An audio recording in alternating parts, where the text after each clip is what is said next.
Here we go.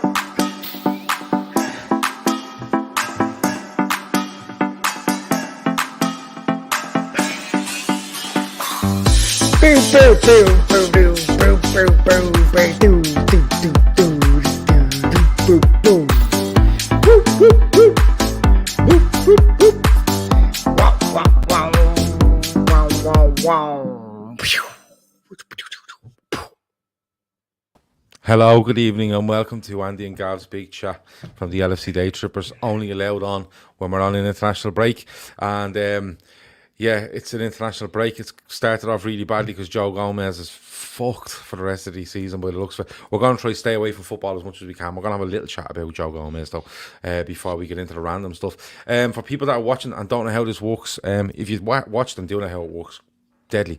If you don't know how it works, stay away from the football. If you want to ask us if we want to have leaves for hands or mushrooms for feet, you can ask us that stuff. But you're better off thinking about everyday things that you see and go, that's weird. I wonder what Andy and Gav think of that. That's the best way to approach things. Like Andy's got really upset about a book in the last 24 hours. Just a book. And I'm going to talk to him about that. I'm going to have a right go at people that drink wine.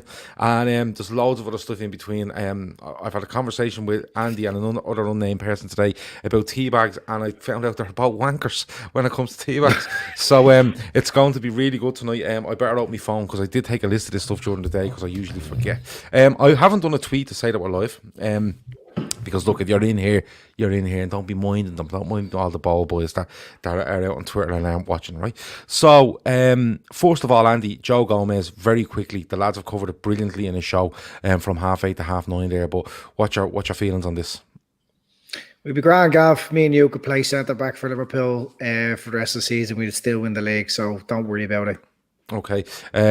All right, is that it? We're done? Yeah. Deadly. Okay, moving on. Right, so you got upset about a book. Explain. Well, I got very excited, and I don't often get excited about books. But it amalgamated two of my favourite things: golf courses and aeroplanes. So some guy has went up an aeroplane. Hold on. What? Right, so I know you're going with this, right? He's gone up in aeroplanes and he's taking pictures of golf courses, and you bought this book. Am I right? No, not yet. He's gone up. Not yet. I will be right in a minute. Yeah. Okay, cool. Go on. He's gone up in a balloon or an aeroplane or a helicopter or something and took pictures of aeroplanes with backdrops, with really nice backdrops. And there's loads of golf courses in the backdrops in the book. So one of which is the old head of Kinsale. You played that? I did, yeah. Did I never tell you about that? No, you never told me. No, amazing. Golfer's heaven. But anyway, spectacular place. Just spectacular from an aerial view. With is the book called How to Play Golf While Flying? It's not that. Andy's getting very philosophical here. Fucking stop being funny, people. They'd need to run out of book ideas before they'd make a book called How to Play Golf While Flying. Anyway, Trev normally gets excited about books. I don't generally get excited about books, but this book I got excited about. So I went and says, right, I'll go on and I'll have a look. €35 for the book. €35. Then it said, where did you find this book now? It was retweeted. It was retweeted. Yeah. Hope I'm not following that person. Go on. So anyway, it was €35. I was like, no, seriously, what the I'll get that on IPTV or something. Jan Jansen bookstore.com. So anyway, it was for a really good charity. So I said, fuck it, I'll pay it. Anyway, went in to buy the book, and it was €10 for delivery. Yeah. For a book. Where was it being delivered from? From Dublin to Dublin. No way. Yeah.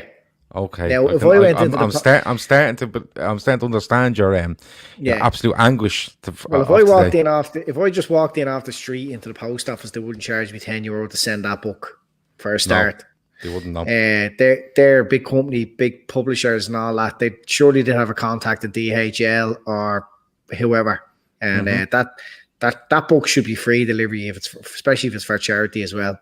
So it was very cross. Yeah, but hold on, Andy. You see, you can't be just giving it free because it's charity. Like GoFundMe's you don't get all the money from GoFundMe's. They take a certain percentage of it, and 25 pence for every transaction as well. So yeah, but that's GoFundMe's business model. Look, what the fuck? Oh, that was just me phone talking to me. Go on. Where was he? Oh yeah, right. Courier companies, they're going that way anyway. They're that busy at the moment. Like the likes of DHL, UPS, they're in my estate every day, and their vans are loaded up. Yeah, they're going that way anyway. Would you not have said to a fella, listen, who was it with? Who was the delivery with? Because he usually tells you. Only when you fucking. I suppose when you would get you not your have stopped a couple of saying, vans? Would you not have stopped a couple of vans in the estate and said, listen, I'm going to order a book, saying €10 for delivery, but if I find out where it's coming from, would you pick it up for me and bring it back, and I'll try a £5? Because you're in the estate every day anyway.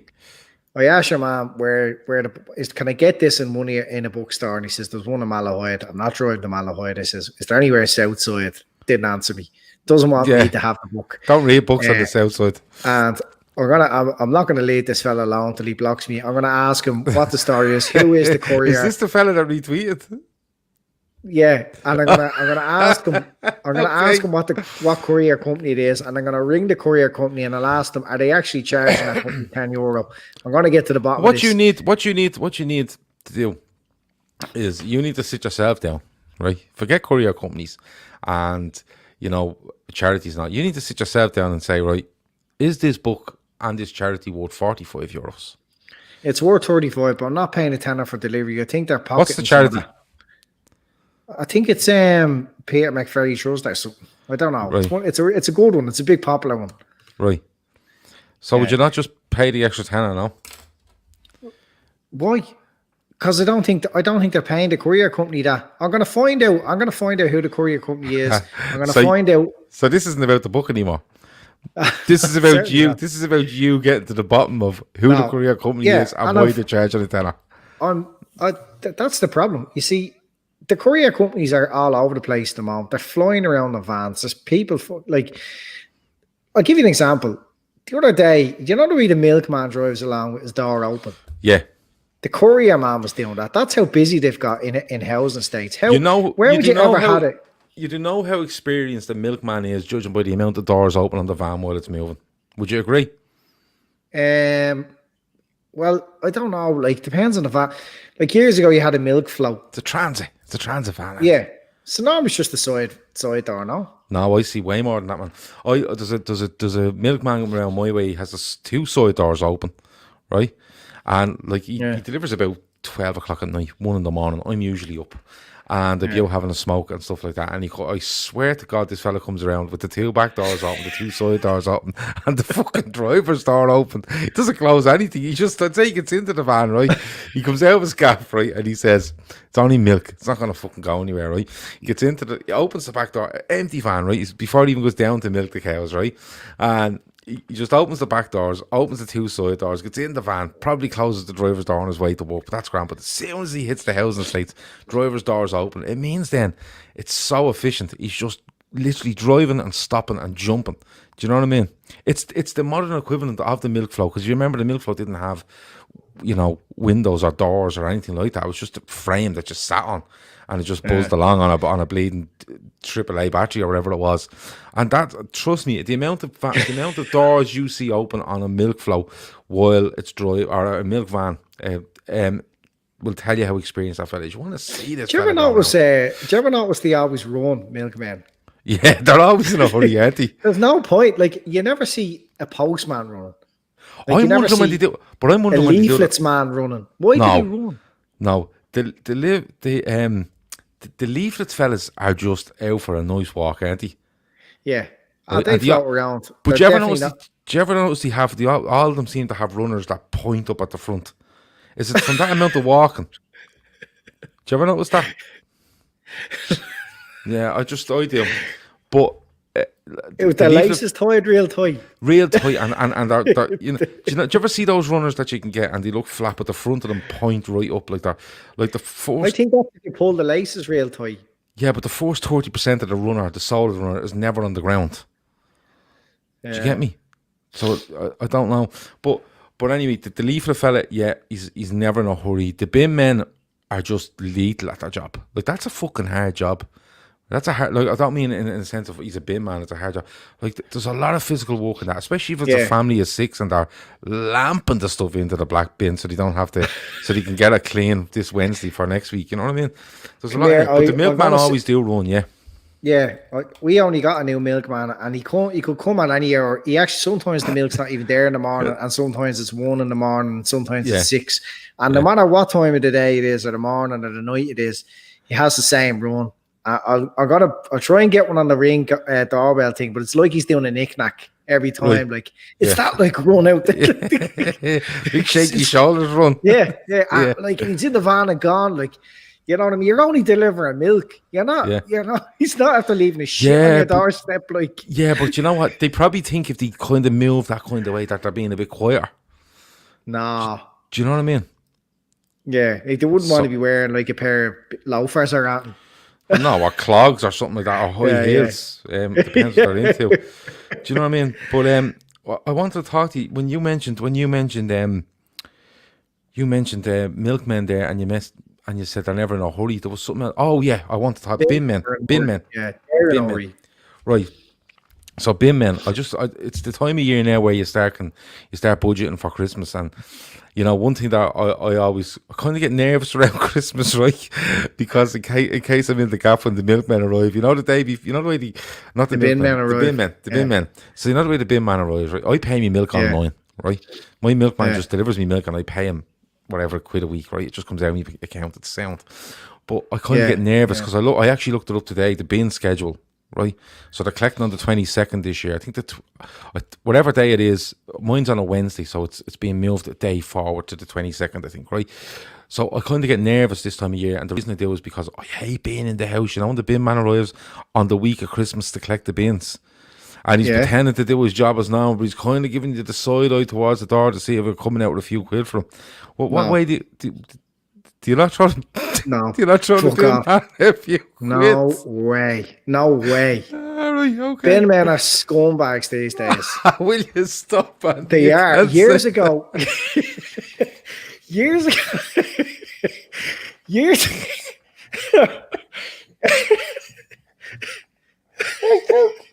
My God.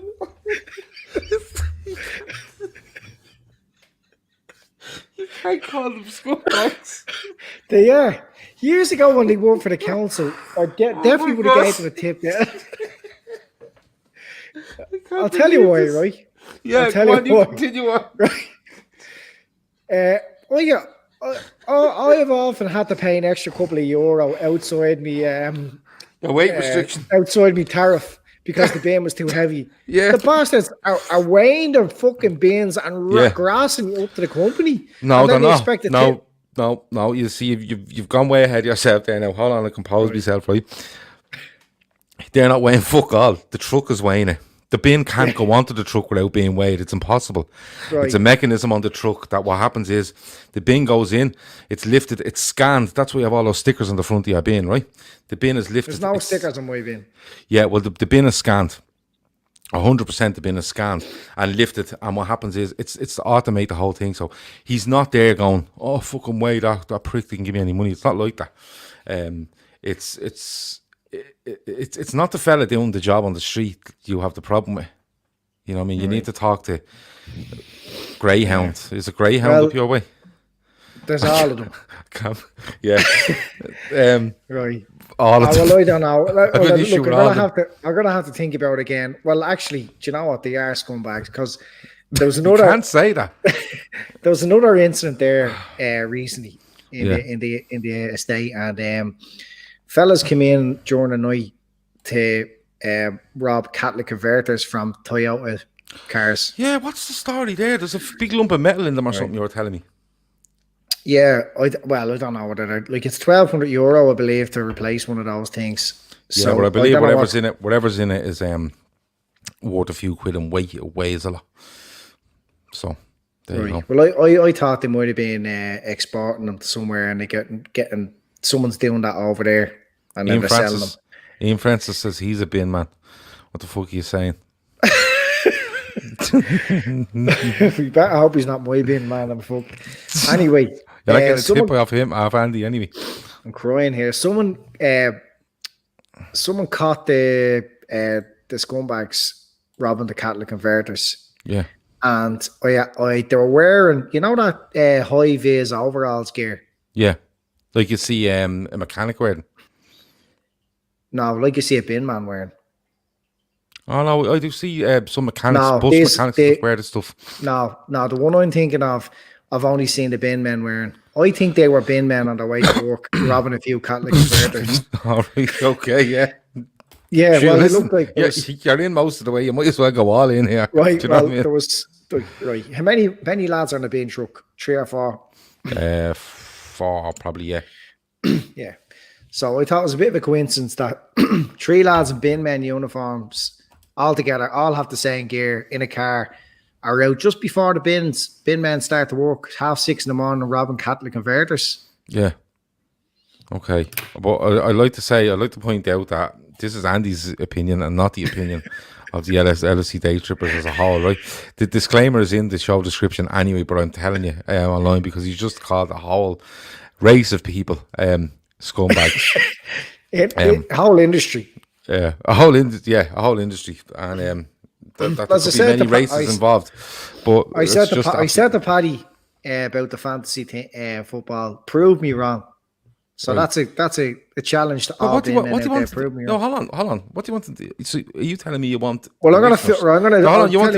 You want to fill me bin with bricks. There's an awful lot of fucking problems you've brought here today, right? So first of all, you want all the courier companies in the world to declare if they are delivering a book, right? Because you want to know who's charging the tenner, and now you want the viewers who possibly are bin men to go and find these people that are robbing catalytic converters near you and bring them onto the show and go, we're not bin men.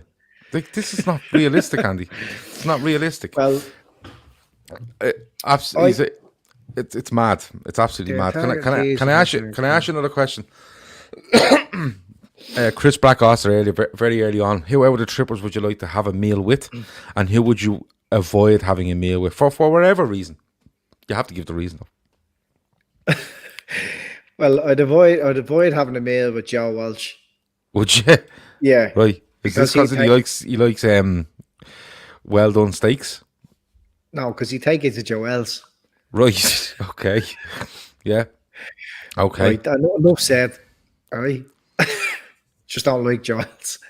Who would I like to go? Oh, well, ex-RIP Tripper, Steve-O. He's the man to go for a meal. Touch of class. He would take it to a top-notch restaurant, probably like the most expensive table, expensive view. You know, when he went to Australia, he literally got a fucking table overlooking Sydney Opera House and spent about $2,000 as dinner. So that would be Steve-O. Yeah. I thought you were going to say you'd avoid having a meal with me because your notions, and I'm so far removed from notions, I don't think it'd go well. Like, you sent me pictures today and you said, look at this. I didn't even know what it was. The only way I can explain it, it looked like noodles and cabbage in a bowl. And then it looked like gone off boiled eggs, cut in half, or cutting the shell taken off them and sliced round the plate. And I was like, what the fuck is that? And you were like, oh, it's ramen and sushi. And I was like, what the fuck is that? Like, me and you wouldn't mix well at all because you are notions, like, you know what I mean? I think you're making up stuff to eat just for the crack now. Just to annoy you. Yeah. No, that was sushi and ramen. It was lovely. And what's wrong with it? Rice, fish, soup. I look dodgy. Stephen says a meal with Andy and avoid a meal with that loon Phil. He'd have you turfed out of the restaurant. He'd be making all sorts of suggestions and would you not do this and all? Come here and I'll show you. He'd be going into the chef and saying, I'll show you how to make that. But it'd be unbelievable. Yeah. Look at this scumbag. Right, so he's a bin man. Right, so will you stop about the bin men? There's 3 or 4 of them in here going, we're not scum, leave us alone. Bin men eat mince and mash for breakfast. Right. Now, I want to talk to you about this because it was the first thing I put down here earlier because I seen you talking about it on the forum on Monday. And I said, I'll lash this topic in. Mince is for paupers, apparently. What's going on there? I didn't say that. I didn't say poppers. Poppers, was it? A popper, same fucking distance, is it? I don't know. Yeah. No. Only scumbags feed their children mince and mash. But what's wrong with mince and mash? Because, like, you can have mince and mash, but like, make a nice shepherd's pie out of it. Why wouldn't you do that? But if you, so say for argument's sake, I got mince and mash, and put the mince in a dish, and then put the mash over the top of it and call it shepherd's pie, right? Yeah. Yeah. If I gave you mince on a plate separate to the mash and put a nice savoury fucking don't know what, whatever over the mince and just went, there you go. Are you telling me it's way different? Like, you see, this is the sort of shit that you're coming out with, and I'm not happy about because you know what I mean. Like let's be honest, it's all about the look for you, isn't it? The presentation. Like, I could have mince on a plate and mash on a plate, right? Yeah, and Andy, you could pull outside my door. I could just throw the mince in a dish, fuck the mash over the top, and scrape it with a fork and go, I made shepherd's pie of you. No, it's scientific, Gav. You eat with your eyes. When you see a nice appetizing meal, it releases certain chemicals and makes you salivate, and your food tastes nicer. So there is a science. You're not salivating over a shepherd's pie. Will you fucking stop? You No, know it's just idiot, well- You know it's just potatoes and mince underneath, and you throw a few peas in it. Do you know what I mean? There's only look, come on, seriously. I mean, I'm being serious. Like, someone there says that mince is for peasants out of smiley face. I know that smiley faces only see it don't sound like a Tory. But mince, yeah. Look, make a bit of effort. Stick it in a shepherd's pie. Yeah. No. Nice. It's not stick it in a shepherd's pie. It is the fucking shepherd's pie. It's mince. Well, it's mince with and mash, potatoes no. on the top of it. No. Right, tell you what. You tell me how you make a shepherd's pie. Okay. So I would. What ingredients are in a shepherd's pie? My shepherd's pie. Yeah. Oh, well, okay, so Apart from the 19 crimes wine. Shepherd's pie is made from lamb, so we're really talking about a cottage pie. If it's beef, we're talking about mince. Is it? Yeah. Right. So your mince, where it's Would lamb, you eat a cottage pie? Let's get that out of the way before we go on. Yeah. Yeah. Okay. Cool. Yeah. Right. Yeah. I'm with you. Okay. So your cottage pie. So that's beef mince. So into the pan, onions, garlic.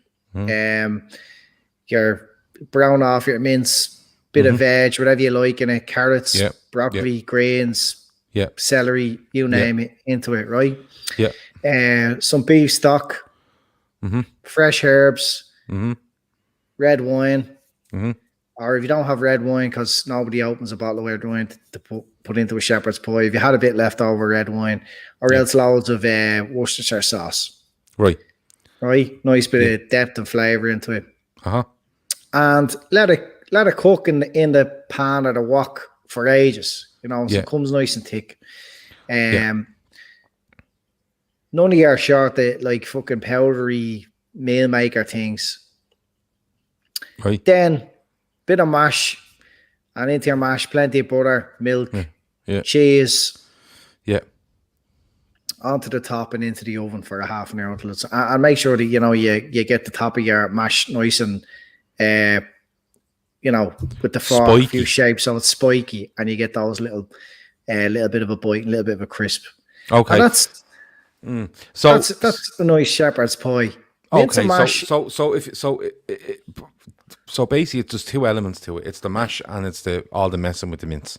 So if I said to you, Andy, there's a plate on the table in there and it was lovely, crispy mash, whatever the fuck you call it, and then there was mince beside it, all in that lovely stuff that you just described. Are you telling me you turn your nose up at it because it's not, I really like the surprise of what's underneath the mash? That's basically what it is. Like, you're just pretending there's a surprise there when it's not. No, I wouldn't. Look, I'd eat it, right? I wouldn't be so disrespectful. But I'd in the back of my head, I'd be thinking, scumbag now. If he got back for that. Yeah, but you see, that's why I'd never have you in my house. I was only thinking about this the other day. And I love you and all. I think you're a great person, but I would not have you in my house. I'd say you'd park the car across the road, and in your rear view mirror you'd be looking, and the judgment would begin. And I'd say it would continue until you left. I'm like for a good time after you've left. I'd say you're the sort, that slyly runs that finger along the rag cover and goes, yeah, right, and stuff like that. I think you're an absolute weirdo in people's gaff. Would you admit to that, or would you say no, not at all? No, not at all. If you posted up a picture of your gaff in the background, I'd be tearing your gaff apart. I understand. Yes, I understand that. I've seen that. But if you invited me into your house as your guest, no, I wouldn't be so disrespectful. Yeah, I'd never say a bad thing about a man's house. I think you would. I think you'd be straight in the WhatsApp group before you got back on the motorway going, all right. That would happen. Now, don't take up too much time because I want to go into wine drinkers, because I feel the same about wine drinkers as you do about bin men. Here's a question for you, right? Yeah. Do you know the way some people, they'd feel like, if you're having a guest over and they give that gaffer once over, like they lash it over, clean the house for when someone's coming, even if it's like a really good friend. You know the way people do that? Yeah. Would you be more offended if you walked in and your good friend thought they had to do that? You know what I mean? That you'd be judging them? Or would you be more offended if it was in bits? I mean, I'd prefer to walk in and the house is the way it normally is, and they're not thinking that you're coming along going to start ridiculing how clean the house is. Well, I think there's a certain standard. Like, I'd tell you, like, if you were coming to my gaff, I'd have fucking Kim and Aggie in, for fuck's sake, just to make sure. But there's a certain standard. So, like, I'm being honest with you, I go around my gaff during the day and there's carnage going on, right?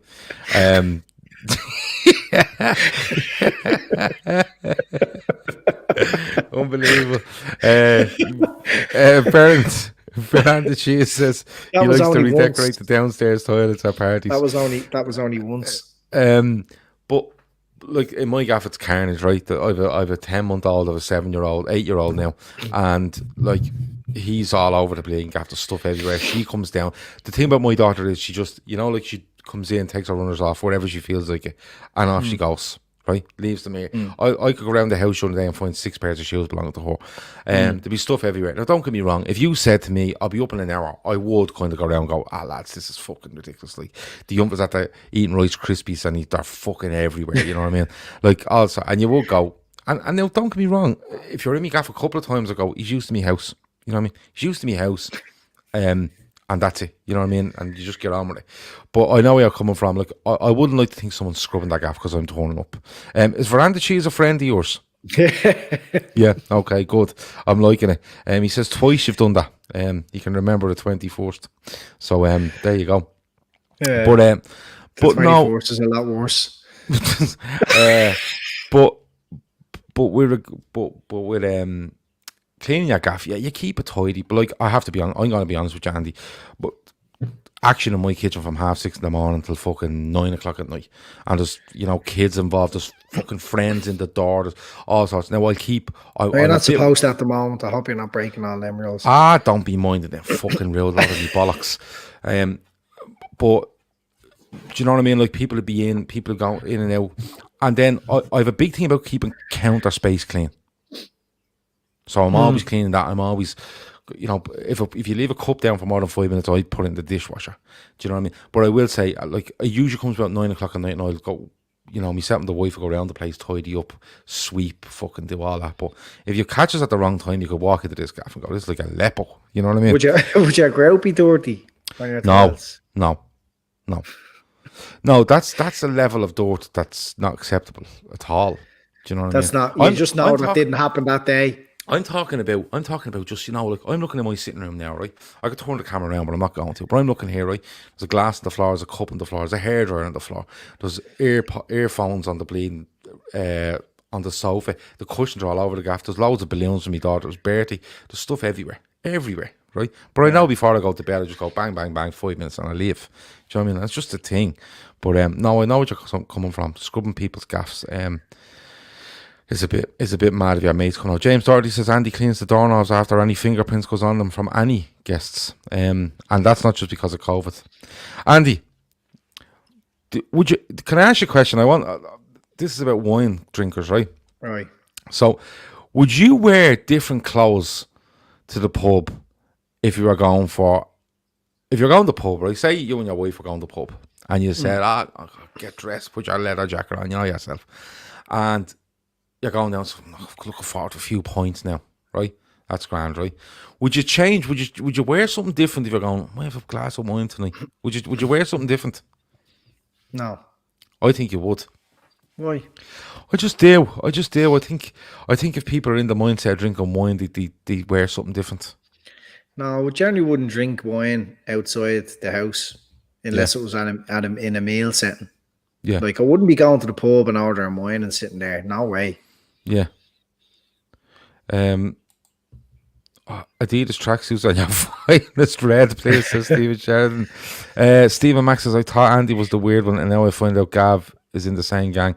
I'm not as weird as Andy. I don't know what it is about wine. It just fucking annoys me, to be honest with you. Do you know, like, I think, we've come a long way, in society in the last 10 years. I still think if you walked into a pub, like, you and your mate, and you says, glass of red for myself, like, I think the barman, like, might be having a bit of a laugh at you. Why? What do you think? I don't know. I think if you take the piss out of me. If you walked into a pub in a really well-tailored suit and asked for a pint, would you be laughed at? No. Why? Lager, all the louts, like. Yeah. Do you know what I mean? I've never been a barman, but I'd say they get their kicks out taking the piss out of the patrons. I wouldn't say you'd last long as a barman because you look into too much detail and things. You know what I mean? You monitor things way too much. That's probably part of your job. I don't know. But you monitor things way too much. You crack up at people, I'd say, if you had to work in that really public environment. I'd say, if you were dealing with, say you were working, do you know what I'd love you to work? I'd love you to work in a news agents. Yeah, I imagine you and the news agents just cracking up after about 3 hours going, what the fuck, see these people? You know what I mean? You'd be calling them all scumbags, I'd say, within about 3 hours. Yeah. So that's what I think. If anyone has any random questions, throw them in there. Just me and Andy waffling about wine and stuff like that. No, people are just kind of talking about what we're talking about. But if you have any random questions, go for it. And do you know what? The way I see people behaving in shops, that sometimes they annoy me. All right, when they treat the person who's basically taking your money, they don't own the shop, and they're taking out their frustrations on them. You know what I mean? There's no point in blaming Rita behind the counter taking your money that there's no fucking chicken stock in. It's not her fault. Don't be getting stuck into people that are on the lower paid jobs. Don't be ringing up like help, like those like call centers and giving grief to the fella taking your complaint or your your issue with your broadband. Stop giving shit to people who are just in jobs. That would blow. I'd blow a gasket now when I hear people abusing members of staff who are just like young ones and young fellas or part-time women or lads in shops. Fernando Cheese, do we know his real name? Neil says, remember back in the 90s when you were a cider drinker and cider pumps were placed miles away from the other pumps because it was a Skanger's drink? That's a good question. Were they? No, I don't know. But then Bulmers became the whole, Bulmers and ice, and people thought it was fucking sophisticated at one stage. No drink is sophisticated, right? No drink is sophisticated. And you can sit there, and Andy will tell you he has a big whiskey collection and all, and, stuff like that. But it's not sophisticated. You can sit there with your little glass, with your little thing of ice in it, but you're still getting rubber on the thing, you know what I mean? You're not going to be sophisticated come the end of it. It's only the perception you like to give out and the perception people like to give. It's not really like gin became the big sophisticated drink there for a while. Gin became no, it didn't, Andy. Gin became the sophisticated drink because there was nothing in it and people could lamp it into them and didn't put on weight. That's what gin was about. Yeah, that's what it's about. Vodka's the same. Yeah. Well, do you not think that it was a fashionable thing for a while? I never heard so many people No, talking it was about it was fashionable because look, I go out, I drink a load of fucking pints usually, right? I'm not fucking slim, I'm overweight, right? But people were going out going, hey, gin, and what they done was nobody ever thought of cork dry gin. If you seen cork dry gin, it was usually in your nanny's. It was full of fucking dust in a press in the fucking front room that you weren't allowed into behind the glass door, right? That's what gin was, cork dry gin, Dublin, whatever it was, right? Gordon's, right? And then they made it. Then all these people decided there's no calories in gin. There's nothing in gin. You get absolutely rubber on it. But how do I make this? How can I drink this and my mates won't slag me? I know. We change the fucking colours of it. And we go, oh, it's fucking great. Drop whatever into it. It was all about weight. It was all about people going out and being able to go on the lash and not put on any weight. That's what gin was about. Yeah. So That's it fair wasn't enough, fashionable, yes. Sophisticated, absolutely not. Yeah. Have you ever seen people with a load of gin on board? Did he look sophisticated to you? No. No, at the end of the night, you know what I mean? You're puking down your top, you look the same as no matter if you were drinking cider. Exactly. Um, when you're getting sick in abracadabra beside another fella that was drinking gin. But anyway, to get to me point, I wouldn't be going on around about a gin. Oh, this gin was wonderful. Yeah, blah, blah, blah. Because I don't like it. I think it's all piss. Yeah. You know what I mean? If I'm drinking gin, it's just like lash in as many berries and as much of that tonic, fucking elderflower or whatever to see disguise the flavour. That's what I'd be doing. With wine is lovely, Gav. I don't drink white wine, I don't like it. So I can understand how someone wouldn't like wine. They don't like red wine. But red wine is amazing. It's gorgeous. No. I don't drink it. There's too many rules around it. You know, there's no cork rules. In, cork out. Is it allowed in the fridge? Can you do this? What year was it made? Way you like it. No, I mean, what year? Like where did it come? Like, oh yeah, I love the chili. And listen, you've never been to fucking Chile. You don't even know that anyone that's been to Chile. You don't know what the story is with the grapes in Chile. You don't even know if it came from fucking Chile. So stop acting the bollocks. You know what you like. You know what you like. No, you think you know what you like. Like, oh, I really like chili and red. Would you fucking stop? You don't even know where them bleeding grapes come from. Could have been fucking Smithfield, for all you know. And you're going on like it's ridiculous pastime in my opinion. David Lennon there. He's a Rioja man like myself. And I'd have my favourite Riojas. And I don't like other Riojas. Yeah, I don't know. And I like about whiskey. What I like about whiskey and what I like about wine is you can actually have a conversation about them. Would you fucking stop, Andy? You can. What's the conversation? I'm going to take. Will you fucking give over now? Because you are reading the back of these bottles, going, "Oh, ginger, yeah, come no, get the ginger." I told you the wine I buy doesn't have descriptions on the back. Yeah, you have to guess, do you? Yeah, you drink it, you write down 5 ingredients, then you want it on a website, you put in a code, and then they tell you. You pull off this sticker and it tells you on the back of it what you should have tasted. Yeah. And then it's fucking stop. I know people go, oh, fruity, and citrus and all, would you? Just drink the fucking thing. I could have a conversation about hops and barley, but I don't. I just sit there and talk about something else. Yeah, but you could. Well, all those beer heads do. I don't like the taste of beer and all the different complexities that comes with those fancy beers. I don't like beer, so I wouldn't be able to do that. I just know it all tastes poxy. Yeah, I'm not. It's not happening. Somebody says, Gav put his lunatic in his pantry for fuck's sake. There's Peter Jones, right? Nice, good.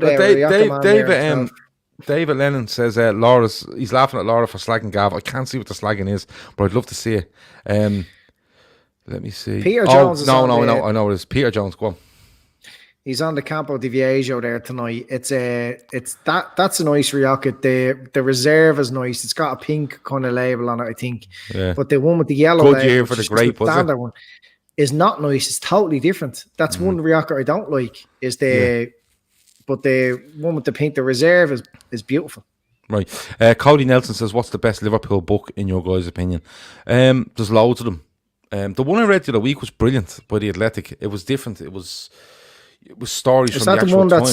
Yeah. It's brilliant. It's like articles that they've written at the time of Liverpool games. They've put them all together throughout the season. When you go back and read them and go, oh, look what I'm talking about, that and that actually did happen. It's really, really good.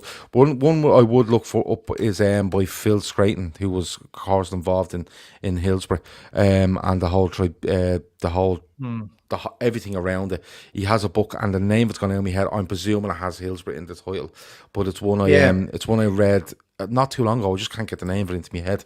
It's really yellow, good. is it? The cover is yellow. That was It was. I think he wrote it, and then he updated it after everything went on in 2017. So it's really good. Yeah. And if not, 45 quid and a book of planes flying around with golf carts in the background can be yours from one bookshop in Malahide, or just pay the courier, unlike Andy. Well, I'm going to look into that. Come here, you know the way we're talking about wine and drinking and pubs and all, tips. Where do you stand on tips? Yeah, 10%. 10%? Yeah, and if the waiter or the waitress, whatever, was really sound, they're obviously going to up it a little bit. And do you think? I think if you tip below 10%, and the next time, I find 10% a little bit mean. Well, that's what I mean. It's the minimum standard. You know what I mean? Like I'd feel pressurized into paying minimum 10%, because I think if you don't pay 10% or more, the next time you go in, there might be a chance there might be a problem with your food. Matt Sweeney says Hillsborough the truth. Yes, that's it. And why couldn't I get that into my head? It's brilliant though. It's an absolutely brilliant book. Just before we go on to tipping again, Andy, I asked Gav a few weeks ago about cheese and biscuits. Cheese on biscuits or cheese on toast? Gav said cheese on biscuits was tenement. What are you saying? Of course we know what he's saying. What are you saying, Andy? What? Cheese on biscuits or cheese on toast? I don't know. Cheese on biscuits. What would you do putting cheese on biscuits? I don't know. Does it come on crackers, the cheese board? Crackers. Well, cracker's not a biscuit. Yeah. No, I wouldn't be putting cheese on biscuits. Okay, cheese on crackers or cheese on toast? Yeah, cheese on crackers. Fuck. Tell you. There's no way you enjoy cheese on a cracker more than cheese on toast. I do. I love cheese on don't, crackers. Andy. Don't. You don't. It's a great, if you're self-isolating with Corona, cheese and crackers is a good food. Have you self-isolated after Corona? Yeah. I was one of the first in the country to. Oh, were you? Yeah. But it's if you're self-isolating, cheese and crackers is a good meal. Stephen Mack said he doesn't tip anybody. It's an Do American you know why? thing. It's a load of bollocks. For fuck's sake, Gav. Do you know why? Why? Because you can slide them under the door into you. Cheese and what? Cheese and crackers. They can slide them under the door. Never mind. No, I don't want to know. I'm not interested in cheese and crackers in any sort of form. I think it's ridiculous. Let me see. Kieran B says around 10 years ago, I was a bar manager in Dublin. The Yanks are the jobs for the tips. They're the only ones who tip in the pub. Yeah, it is a big American thing. But I think if you go for a meal, I think if the meal was good, the food was good, people look at it in different ways, don't they? They go, do you know what? That was really fucking reasonable for what I got, the portion sizes and the quality. It was probably underpriced a little bit, and people tip in that way. I don't. If it comes to 100 quid, I'm probably putting 120 in. I'm being honest with you. Right, so I need to apologise because are you tipping for the quality of service or quality of food? I'd be tipping for all of those things. And I'm not sitting there fucking taking notes, but if I go for a meal and when I'm finished I'm going, yeah, that was lovely, and Jesus, they were great bringing over the drink when you needed it, and they were topping up your drink, and they were blah, and the food was lovely, and geez, the portion size were great and stuff like that. Then I'm just tipping. Yeah. But I'm not going into a big thing about it. I'm probably just sitting there and the bill comes and I go, how much is it? I go, oh yeah, and I just go, yeah, give them an extra quid, that was really nice. Do you know what I mean? Yeah, but if you've got a bit of an attitude off a wait or waitress, it might turn you off your meal altogether. You mightn't enjoy your food at all, and then you're not going to tip. Yeah, but it depends how sensitive you are. Do you know what I mean? Like, what are we talking about here? Are we talking about if he slaps you in the back of the head as he's walking past? Or are we talking maybe, he kind of didn't hear you when you asked for that extra bottle of Rioja? Or where are we drawing the line here? Well, no, I don't know. I remember being in the company of a lot of the lads from work, right? And it was around Christmas, so all the women were out as well. And someone had a disagreement with the waiting staff about they didn't want dessert, but they asked could they have a coffee instead? Right, but it was part, like, you know what I mean. It was a Christmas set menu thing. Set menu job, yeah. So they said, I don't want the dessert, but could I have a coffee instead? So the waiting staff says, oh, let me find out for you. Went and asked the manager, and the manager says, no, coffee's different. You have to have the dessert, right? Yeah. So anyway, I was collecting all the money to pay the bill, and they said, no, we're not paying a tip. And I went, why? Because we asked for coffee and not dessert, and we couldn't have our coffee instead. And I was like, you can't be fucking serious. Like, just 10% for the tip. No. I was like, it's not the waitress's fault it's falling over us all night here, being dead sound. Yeah. They were taking out the manager's decision, who doesn't get the tip, who just gets a good wage. Well, some of them don't know. Some of them you don't know. Some of them they all go into a tip jar and it gets spread amongst the whole staff, and then some of them the fucking managers take it. Well, anyway, but that's in the idea and all that. Like, that's ridiculous. Like that's well publicized. No, the normal restaurant, the waiting staff and maybe the kitchen staff get the tips.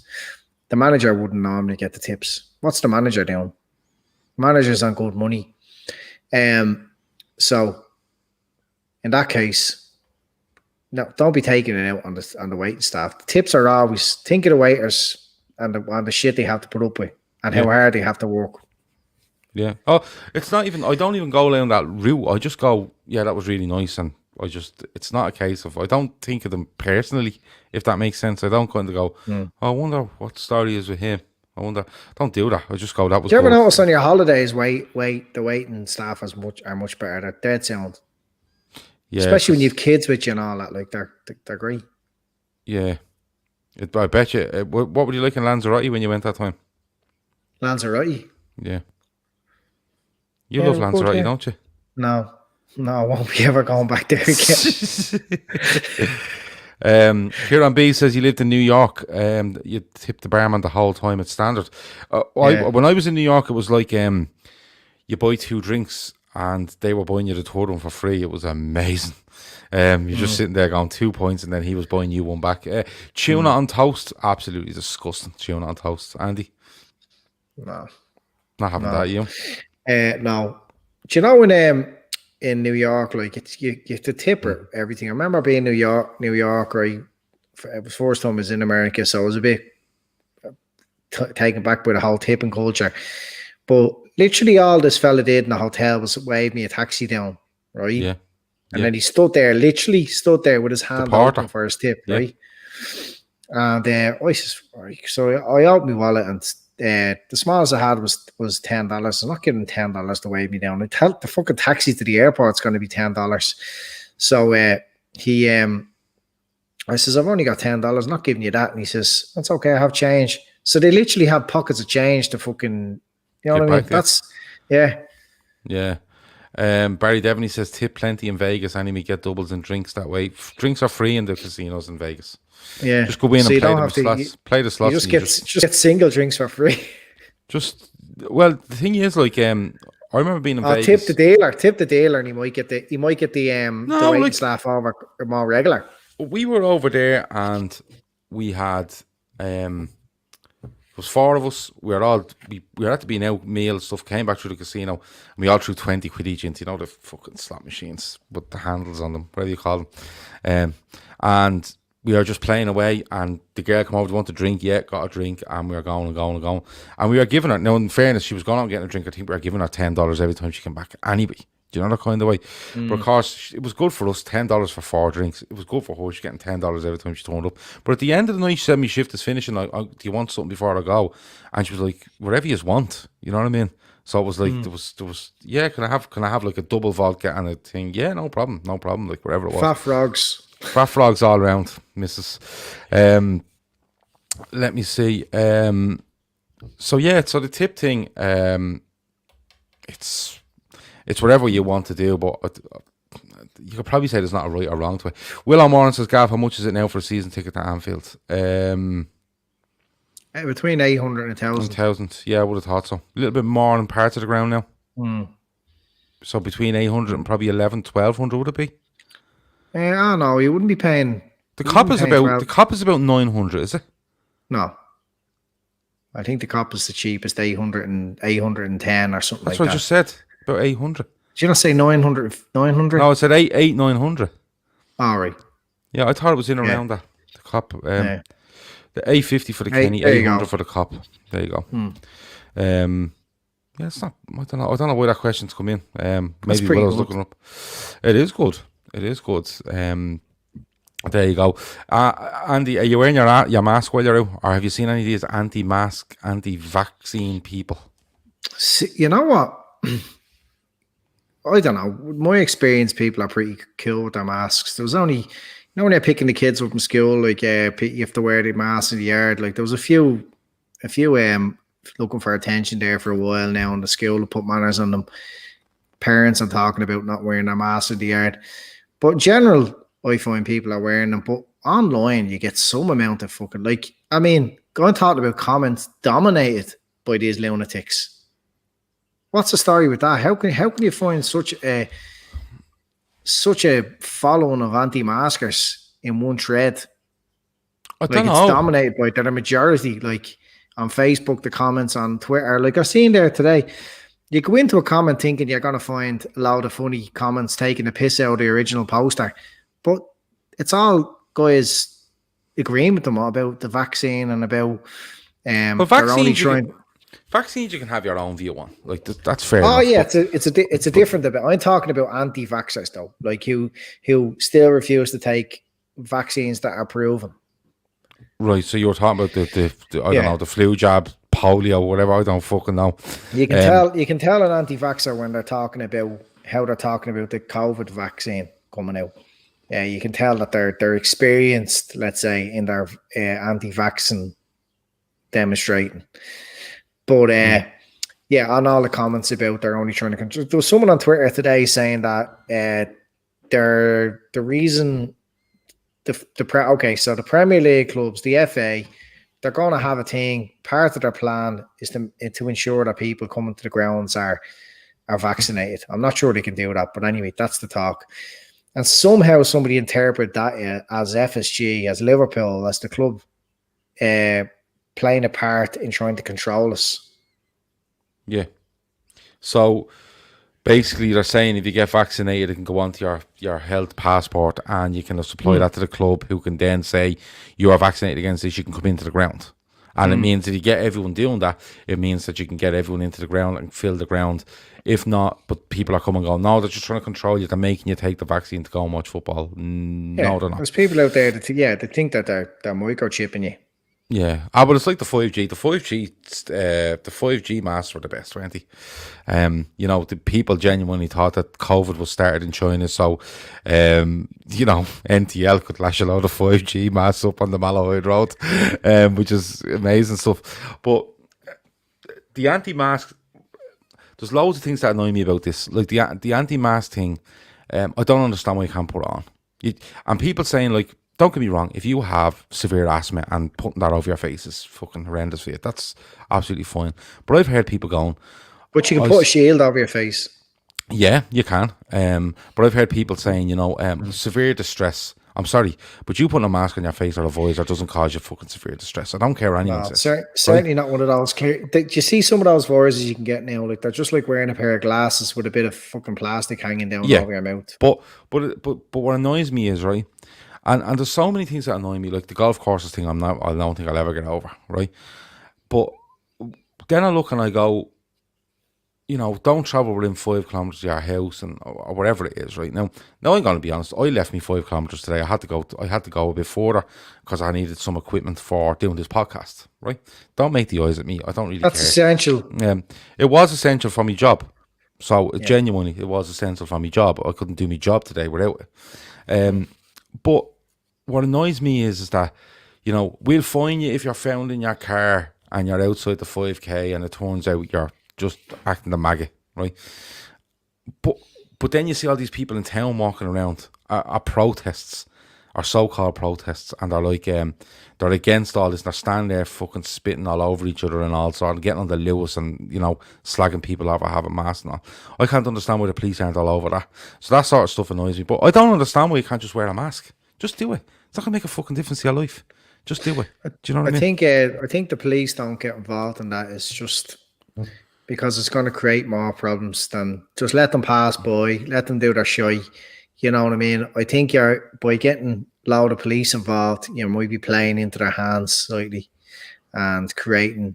But all these people then get onto public transport and go home. No, but you know what I mean. The guards come on, and there's loads of Facebook Live videos, and all the scumbags that follow them. Then the following day, they're all on the loose, and next thing, there's more guards have to come on the loose, and the following night, you know what I mean. Like that's if the guards get involved, or the police, for most people probably watching, it just creates more and more resistance, and more of those weirdos come out from Facebook. Yeah, Facebook's mad, isn't it? Some crack there. Courtney says, serious question, what masks are everyone wearing? And anyone else giving cool ones for Christmas, right? So, first of all, I'm not wearing any kind of cool one. It's a black fucking mask. I have it in the car, and I take it in every couple of days and wash it. But Andy, if you were to get one of the trippers a mask that you had to wear, and you had to get them for Christmas and you had to wear it, what would you get? And who would you get it for? So you know the way you can design all these masks now. So it's like you get Liverpool or you get whatever. What tripper and what mask would you say? Listen, he has to wear it for a month. Who has the loveliest teeth out of all the trippers? Who has good teeth? Good teeth. Oh, I'd say Davo's up there, is he? Is he? Davo might be. Yeah, I don't look at the teeth an awful lot. No, neither did I. I'm not really a teeth person, but yeah, you'd have to be going along something along the lines of like who has the poxiest teeth and who has the good teeth. Well, like you look, so you're looking for the fella with the really pearly white. So you look like the fella that uses a black cat as a fucking yeah. Right, brushes the teeth with a poker. Phil has good teeth. Phil does have good teeth, does he? Phil, does he? Yeah. S.A. Oosh wants to get me a Brendan Rodgers mask. Fuck off. No way. But come on, pick me a tripper that you could just get them a mask you have to wear for a month. Where are you going with?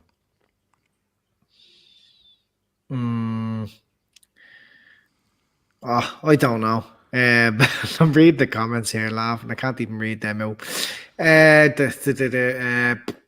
Peter the stripper has the best teeth, says Veranda Shoes. Yeah. He has. Yeah. I don't know. I think so a Nilo mask. Nilo's. So the bottom half of Nilo's face on you. Big Joe Walsh. No. That'd be amazing. No. Carl's face on Big Joe Walsh. But it'd be only the bottom half of Carl, so it would look like it fits. Or are you just going for full Carl? Or Davo has a good beard at the moment, so maybe Davo's beardy mask on Big Joe Walsh and his baldy head. Right, okay. I would go for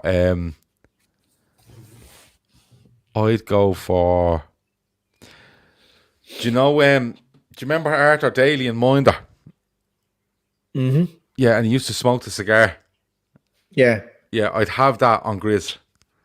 Yeah. So when Grizz puts on his mask, he just looks like half Grizz, half Arthur Daly with a cigar. So I think that's a good shit. There's a Courtney there again about that. You could get Klopp masks. Right. That's pretty cool. But would you ago. tell us Klopp just from the beard alone?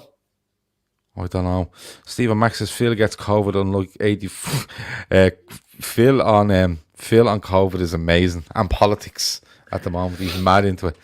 I rang him last night, and he's literally just exclusively watching American TV now. I was talking to him for about 20 minutes. I was like, "Are you watching American TV?" He's go, "No, I'm actually watching this thing about it was a mass murder," and I was like, "Of course you are." Phil is just. He's literally he's knocked Ireland and all in the head. He's just American now. He really is just American. But yeah, getting those masks that are actually yourself, that's kind of the way to go, isn't it? You know, you can get them to make a replica of your own nose and mouth. Rajiv wants to get a John Flanagan mask. Don't know why he wants to do that. Kieran B says, don't get an Adrian mask, but let everything in. That must be Grizzle's boner. It must be Grizzle's boner. Andy, after this, we're going to finish up in a couple of minutes because I have to play me Masters Round 1 golf live on YouTube at 11:45. Anybody that's watching now and you feel like watching me play golf at 11:45 on YouTube, I've tried to set it up and I think I've made a bollocks of it, but I'm going to try to fix it between about in the next 10 minutes and 11:45, so it should be fine, right? And I've set everything up, there's no lag, so fuck yous, I'm going to be brilliant. But I'm going to make, when we finish this up, I'm going to make a cup of tea, right? It was very entertaining last night. It was mad, wasn't it? I was you know, like when you're lying in bed and you're not trying to wake your half up. Shake your shoulders. You're like yeah. And I go, what, you laughing? No, I'm just coughing. Yeah. So I was watching you. It was amazing. But I'll make sure my phone is charged up so I can see all the comments and I'll put them in front of me. But I will be I'll be turned like this playing the golf. So I'll try position the camera a little bit better for this. But the 11:45, so stay up and watch that. It's a bit of crack. It's just me playing golf and having the crack, which is. But I'll make a cup of tea, Andy. Now I'll go in. I'll just get a cup, throw a standard tea bag in, put hot water in, store it around, squeeze the bag, bit of milk, sugar. No sugar actually at the moment. I'm off the sugar, so that'll be it. But I was talking to you when David Lennon. I'm just going to say it. I know. I'm just going to tell people it's him. And my God, you are too shite bags when it comes to tea, aren't you? No. You are. Me. How am I? There was all sorts of bleeding. They weren't even real names you were giving this stuff. And then I asked you what's a flat white coffee? For fuck's sake. I told you I don't like green tea. It was David who likes green tea. Green tea, Earl Grey, all this shit. But what's a flat white? What's a flat white coffee? It's 2 shots of espresso in a very like small cup with it. So it's basically like a latte, except in a small cup with 2 shots of coffee. So it's strong, but it's milky. And so they're little fucking little dreams they are. Little dreams. But you know when you go into the garage and you just you get the coffee and you put it into a paper cup. I wouldn't get coffee in the garage. But you know what I mean? I know you wouldn't, but just humour me, right? So you get the coffee into the cup and you put the hot water on top of it and you store it around for a bit and then you throw a bit of milk in. What are you doing storing coffee in and then putting your own water into the garage? Like that's what you do with your tea. No, like like if you're making, so say you're making coffee and you're taking it out of the jar, granules, coffee granules, yeah, right. So you put the coffee granules in, so you put the water in on top of them. Do you give them a store then? To make sure they dissolve? I don't drink coffee at home. I only really like coffee out of machines. Yeah, but if you were doing this is the way coffee's made. So you store it around, right, and you put a bit of milk on top of it. I don't drink coffee at home. Yeah, but I obviously don't have a coffee machine. Say this type of coffee out, right? Bit of coffee, bit of fucking water, bit of milk, and then what's that called? Like that's just a coffee that's just an instant coffee in your house. Yeah, so if you went into a place and said, "Can I just have coffee and put a bit of milk into a place?" What's that called? Yeah, they'd probably be giving you an Americano there. Coffee in first, water in on top of that, and then it's up to you whether you want to put milk on top. I want milk. Yeah, so is that a white coffee? It's Americano, I'd say. If they were doing it in a barista. All these names? So they know what you're talking about. That's like saying white coffee is clearly coffee with milk. That's why you don't go into a pub and say, "Can I have a beer, man?" Well, you do. You say, "Can I have a pint of Heineken or a pint of Carlsberg?" Yeah. So Red Steve says, "Milk first for coffee, Gav. We are born in a fucking field." I don't drink coffee. But I don't get all this flat white bullshit. And then I'll give us 2 shots of this and all. And it just does me head in. But the tea bags thing was more important to me. The tea bags thing was what was annoying me more because like. I'm going to be honest with you. I get down and do the big shop in Duns and I just pick up, there's 160 tea bags. I think they're about £2. and they're lovely. Who? And I don't either. Who's maker they? Just Duns. All right. Yeah, they're Just probably. Duns. Tea You bags. probably find their lines at Barry's though, are they? I don't know if the lines are berries, but they're lovely fucking tea bags. And then, like, you see fellas, and like David Lennon sent us a picture today, and he's in Tesco's and £5 for fucking 20 special tea bags and all. Like, that's fucking mad. Come here. I know. He's into his green teas. They're not. We green, but need they're to stop talking to him. Yeah, I agree with you. All those teas taste like bath water. Yeah, and But having said that, coffee is coffee. It doesn't matter what shot you put in or what you do, or you call it, or you whip it around, or you jug it out, or whatever. It's just coffee. No, it's not. It's not. It's different. There's veranda cheese again. Barry's or Lions. Barry's for me, the gold blend, the Wonder Red box. And that's all I really drink. Genuinely, lads, if you put Barry's, Lions, or the Dunn's fucking tea bags in front of me, I drink it. It doesn't bother me. It's just tea. Zed's on the money there. Nero for coffee is a winner. Nero, a flat white for Nero is as close to like fucking. Yeah, it's unbelievable, that flat white. I don't know what that is. Nero, Cafe Nero. It's the blue place.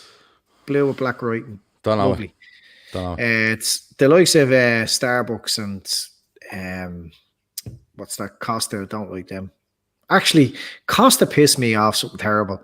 If you go into Costa and get, did he charge you? Did he charge you something for something? No, flat white in Costa isn't a flat white. They try and claim that they know what a flat white is, and everyone else is wrong.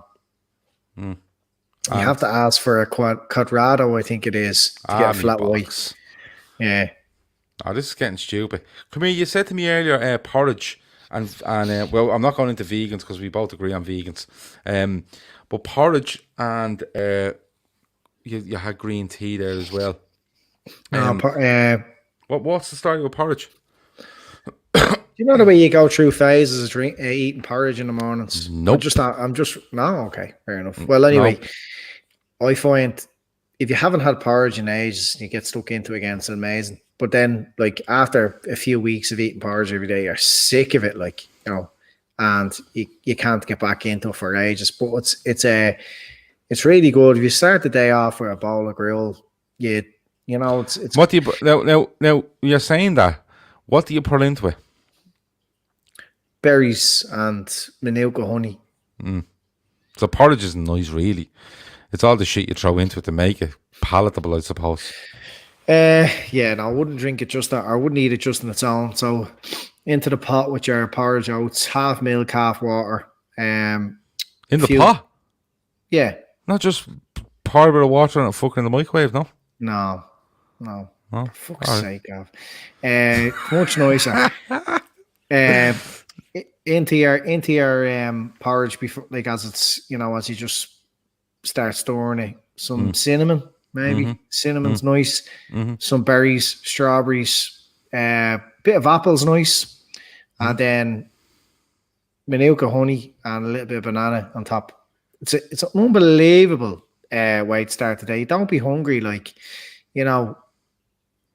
If if you don't have a decent breakfast, or if you just had like a bowl of cereal, you're starting your day off and you're going to end up having a fucking whopper lunch, you know, something. You'll get really hungry and end up eating a burger or something. Yeah. If you eat porridge, you won't feel hungry till dinner time, and you kind of feel hungry at the right time at the end of the evening as well. You know, 6 o'clock. Courtney Neely says, anyone had the marshmallow hot chocolate from Starbucks last year? That was the best drink ever. I wouldn't be in a fucking Starbucks, Courtney. I'm being honest with you. The likes of Starbucks and Costa are good for those Christmas type of coffees. Do they do sausage rolls in these places though? Can you get like a pastry sausage roll? Do you know what we don't have here? We need is that Greg's place. Yeah, Greg's is deadly. Greg's is fucking deadly. You can get like your whole day's food for £4. I think the sausage rolls are amazing. They wouldn't be able to compete here. Or when I say they wouldn't be able to compete, they just wouldn't be able to. Nothing is that cheap here. You know, like it's in England for the price of what you'd get one sausage roll here. You'd have your sausage roll, your coffee, and whatever else, bag of nuts. Aunt Wango was laughing because I said sausage rolls in Starbucks. What's the problem? You know, what's the problem? Maybe they do. They probably have Notion sausage rolls. You know those fancy ones. Yeah. If you're serving tea or coffee, you should be serving pastry sausage rolls. It should be the law. What's your favourite sausage rolls? My favourite ones? Yeah. Another week you can have gourmet ones. Listen. Black pudding and all. Well, yeah, I'd have a go at most of them, but I have to say the ones out with the deli at Dunn's are deadly. Those little. See, I'm not always notional. Those little simple, short sausage rolls they do, like in your Spars and your Centras and all, are great. Yeah, but they're full of shite. But they're lovely. But don't get me wrong, they're lovely. Everything that's nice is full of shite. Yeah, the nicest sausage rolls I ever had, pastry sausage rolls, was out of I think it was a Coilmore bakery down on Henry Street, just beside the GPO arcade. It was next to Marathon Sports. This has gone back years and years and years in Dublin. But at the time, I think it was 4 of them for £1. And they were big sausage rolls. They weren't, the little ones you get in the things now. They were big, and they were so fucking good. They were so good. The other ones were out of a place called the Pearl Bakery in Baldoyle Industrial Estate, and they were quality in there as well. Brown's Garage in Kilcock have the nicest sausage rolls anywhere. Is that the one? Is that the Circle K one on your way into Kilcock from the far side of it, like from the Klein? If it's a Circle K, they're going to do this. They're going to do the same sausage rolls in all Circle Ks, no? No, I think it's a Circle K garage, but it's like a Spar shop in that place. Right. I think I know the place you're talking about. I'm trying to think where else does. I tell you who do amazing sausage rolls. This is going off on a complete tangent, but if you're ever driving out to Stalagan Road, up near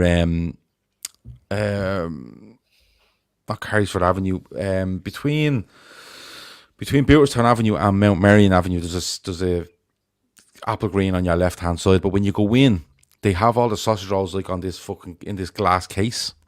And you ask them for 3 or 4 sausage rolls, whatever you want, but they heat them up there. They're obviously cooked, but then they heat them, and my Jesus, they're unbelievable. I'm trying to find out off Miranda Cheese, aka Neil, if that is the garage he's talking about, but I think it might be.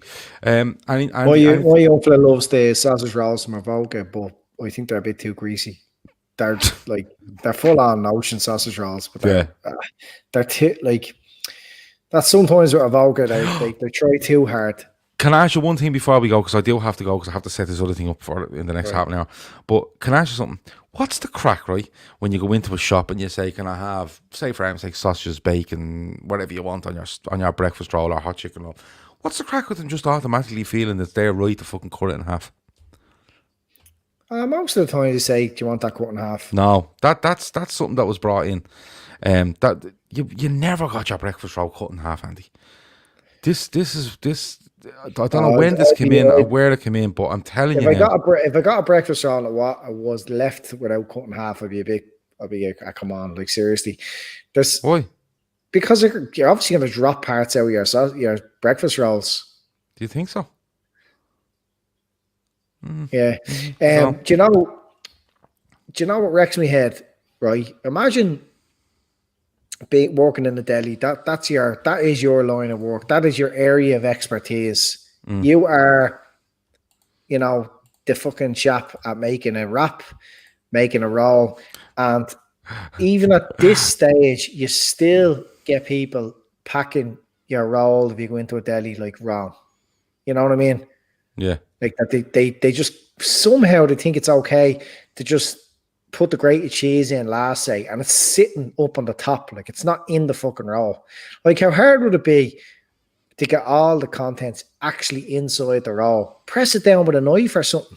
Get it in the roll. Don't know. People are going on about the best breakfast roll ever. The best breakfast roll / soda bread / whatever is the chuck wagon on the M1 motorway on the way out. Who was? Yeah, it is. You know what? I haven't. But the problem is, they used to be just off the motorway, and then they kept getting pushed further and further up the old road, as they would call it, the old road to Northern Ireland, to Belfast, and the motorway runs parallel, and they're actually hard to find now. They're still on that road, but they're about you have to drive about 2 miles when you come off the motorway at Junction 4 and drive up, but they're up on the left. But the food is just, nothing will ever beat this place. It's that good. It's that good. I've heard so many good things about it. Have you never had it? No, there was one of the lads in work. There was a promise for a while that when we were going out playing golf out that direction, can't remember where we were supposed to be going. He was always going. Well, Donna Bay is out that way. Yeah, when we're going out there, I'm going to buy us a breakfast roll in that place. And for whatever reason, we never end up going out there playing golf. Well, if you're going out there at all, go out play Donna Bay, Balbriggan, anywhere up there. You literally go up you come onto the M1 motorway, you come off at Junction 4, you go up the slip road, take a right, go and just head like on the old road, and you just head up. It's up on the left. It's unfucking believable. Look it up. It's just so fucking good. And you do the soda bread, Andy, you'd be mad into that. You'd love that. You'd be asking them and all, where'd you get that and all? What way did you do that and all? They love all that. You can ask them. Jer's Deli, breakfast rolls. Is that your neck of the woods, Andy? Jer's Deli? No, don't know it. Jer's Deli in Ballyfermot. Is Jer's Deli in Ballyfermot? Don't know. The most famous one. What's the one in Ballyfermot? No idea. Matt the Rasher in Crumlin. That would have been the most famous. Yeah, but Jer's Deli's in Ballyfermot. I'm nearly sure, Ballyfermot Main Street. Yeah. So there you go. What's the famous one near you? And where I grew up would have been Matt the Rasher in Crumlin. 2 very minutes famous. Very famous. For its Bally. Yeah, Neil knows all the fucking delis. Ballyfermot, Jerry's Deli. Yeah, it was Ballyfermot. I knew it was. Yeah. So yeah. Have you anything else before we go? No. What else? We do some tips for the Masters. Oh, tips for the Masters. Yes. Right, we have to be out of here in 5 minutes, right? Because I genuinely have to set this up, and I think I've made a mess of it. So, the Masters. So the talk is that tomorrow and Friday, the weather's not. Are you all right? I have a dry throat. You want to go and get tested? I might do. This show, I just want to get that up. Christopher Carroll says this show is making me hungry and wanting to visit Ireland again. I think Christopher was the same person that come on and said, what the fuck's going on here? In general with this show, this is just a random show that we do every time there's an international break, and me and Andy just talk to each other about our thoughts, feelings, conspiracy theories. But Andy has a cough. That's gone. So it's gone now. He's got rid of a cough. Manuka honey, I'd say. On a drip of Manuka honey. So tips. So the talk is the weather's meant to not be great. Thursday, Friday was meant to be really good. Saturday and Sunday. A lot of people are saying that if it rains, the long hitters will get an advantage. It all depends. If you get fellas that strike the ball really high in the air and don't get a lot of run anyway, I don't know how much difference a soft course is going to make. The only thing is, if you have a fella who's really good with his irons and into soft greens the first 2 days, they could tear the fucking place up. But it will dry out over the final 2 days, and when it dries out, Augusta is appalling to play. Like, you've seen the best players in the world crumble under it. Andy, what's your thoughts on it, and give us 3 picks. 3, okay. Well, I've probably more than 3, but well, you can't do Joe Walsh now and just name all the field. No, but I think Bryson's going to be the one to watch. Not because he's the favourite, but just because of all the talk around, because of the type of form. He's in the top 10 and everything he plays in at the moment. And he's after pulling out this 48-inch shaft driver. It's the longest. It's the longest allowed on tour. Yeah.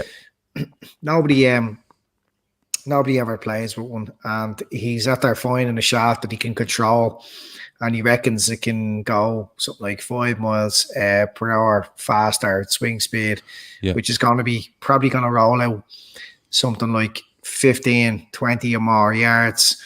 For someone who drives so far, you're talking about like going down from an 8 or into a pitching wedge, and because the short game is being bad, now he's going to be just clipping wedges in. So he's going to be laughing, and the rest of the field will be miles behind him. He bombs a ball, and he's even talking about bombing balls into open spaces where crowds used to be. So I think Yeah, he could either, and I was only saying, one of the lads was saying it earlier, I totally agree. He could either miss the cut, like he could either blow up on the first day because he's all over the place with this new driver, or else he could absolutely tear the place apart. So if you were betting, it's going to be Bryson, but you're not going to get a good price. But 7-1, I think he is. But each way there, Jason Cockrack 55-1. I think I got him at about 60 or 70-1. I haven't put any bets on you. Matt, well, yeah, all the odds are after coming in. Matthew Wolf 30. So hasn't been in good form, but I think he could. I think he could be thereabouts. And I seen DJ is going to be close. If he, it depends on his temperament. Sometimes he's just like ice cold. Don't think he has the short game for. No, probably not. And then I seen McGinley tipping Webb Simpson. That was out of blue. I haven't heard anyone else tipping Webb Simpson. Butch Harmon did as well. Did he? Yeah. And then my sort of 11, 12, 14-1 kind of pick. So you're like, you're kind of 10 each way type of bet. Justin Thomas. Well, I'm going to go John Ram. I think Ram, you see, I get where you're coming from with the Shambo, right? But he does my fucking head in, to be honest with you. When you're trying to be too clever about how golf is played, you're not actually going on ability, you're just going on power. And you might have all the power in the world. We've seen players with massive power and not being able to play at the Masters. For me, John Ram, he's long enough to reduce this course down to wherever he needs to reduce it down to, regardless of what DeChambeau's doing. I think he's good enough for his irons. He's a great touch around the green, and he's a really good putter when he gets going. I think John Ram would be my first choice. I think Rory's gone under the radar. The only thing is, I've seen Rory on the telly yesterday, and when I see Rory on the telly before any major, I don't back him because he usually talks himself into missing the cut. But Rory's gone massively under the radar, and he's probably the one that would benefit the most, all things being equal. All things being equal, if it is wet out, because I think he hits it. He does hit it so high, but he can draw. Yeah. He can shape a ball brilliant. Rory being there, but I don't know if I back him. Ram is my first choice. Tyrrell Hatton, I think, has to be watched. I think he has to be watched simply because of the form he's in. He's been. I did see today that he's being poor at the Masters, but he's doing a lot. He is winning, and he's winning well. And I think it was his temperament more than what his talent that killed him at times over the last couple of years. Bubba Watson's being mentioned there. Don't know. Megan McCallion hates Patrick Reed. He has the game to do it, Megan. For sure. Everybody hates Patrick Reed. Yeah, he's a wanker. But so is DeChambeau to a point as well, and Bubba Watson. But Ricky Fowler, I'd love to see Ricky Fowler do it. I think he's a lovely fella. But it's one of those. But if I was to give three, John Ram, Tyrrell Hatton, and the third one, Xander Schauffele. Yeah, what would he be, about 18? Yeah, in around that, but he's really good finishes, hasn't he, at majors. Did he win his first one a while back, PGA? Yeah. So yeah, he's really good. Lowry is about 40 or 50-1, I think. Yeah, he just hasn't had a great season since he won his major last year. Should get Neil on actually to see what he do with conspiracy theory pod. We'll have some laugh at Neil. Okay. I'm up to that. Will we bring him on? The next time me and Andy are having a big chat? Yeah. Okay. We'll get him hooked up with some equipment by then. Cool. All right, we'll do that. Yeah. Right, I have to go because I'm going to play golf now. Join me up back here at 11:15. I'm just going to get a cup of tea and sit down and make sure that this is set up. Is that okay? Cup of matcha tea, yeah. Cup of scald. Matcha. I don't know what matcha is. You're just making stuff up now. It's another bathwater tea.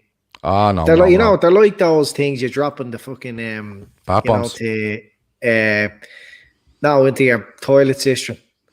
Oh yeah. Mr. Duck. You may as well drop the thing in and then flush the toilet and put your cup underneath and then drink that shite. Yeah. Could we make it a foursome of me, you, this fella Neil that you're talking about, and Phil? I think that Phil Casey. Yeah, I think it'd be extremely interesting. Yeah, Now, me and you would say very little. We could just enjoy ourselves. We wouldn't get a word in. Yeah, it'd be good. I'd like that. Right. Thanks a million for the people that have joined us tonight. 108 people watching, 106 likes. We didn't even put out the tweets about this one. We just decided to have a chat. If people want to join, we could have got more viewers if we wanted, but prefer the close knit community that we have here. Looking at all everybody there tonight's regular. Yeah, you know the names. Yeah, you know the names. And you put a retweet out there, and you get like new listeners, and they're looking at us going, "What are these shitheads?" This is supposed to be a Liverpool podcast. What are these shitheads on? You don't understand what's going on. They aren't in the circle of trust, Eddie, Andy. No. So that's how it goes. Right, we're out of here. Join me back here in about 20 minutes or so. If it runs a bit late, I'm sorry. But I'm going to play. I'm actually going to play 4 rounds, not tonight, but 4 rounds over the next 4 days. And I'm going to place myself on the actual leaderboard at Augusta. Right, so whoever's winning it, they're going to have to beat me, who's playing on the computer, to actually claim themselves as a proper Masters champion. I've decided that about 6:30 tonight. That's okay with you, Andy? Yeah. Good stuff. What score did you have last night? 10 over or something? Plus fucking 14 or something I ended up at. Everything I hit. Yeah, there was so much lag. So I actually went out and bought the stuff today to stop it lagging. And at least you never went on about the lag. And listen, I wasn't even wearing my glove last night. I'm going to put my glove on now before we start as well. So there you go. All right. Right. Enjoy that. Be good. That was Andy and Gav's big chat. Next time we're going to have some fella called Neil. Don't know who he is, but he sounds alright. Him and Phil Casey joining us, where they're going to talk about conspiracies and the likes. He asks what version are you playing? The brand new one on the Xbox, PGA 2K21. That's right. Neil is a very experienced Xbox player. He does be up till like all hours in the morning playing the likes of that fucking game. I think he plays that. Yeah. Okay. Right. Well, if he is, I can add him on Xbox, and he can embarrass me a bit more than what I got embarrassed last night. Right. That's it. Be good. Over now.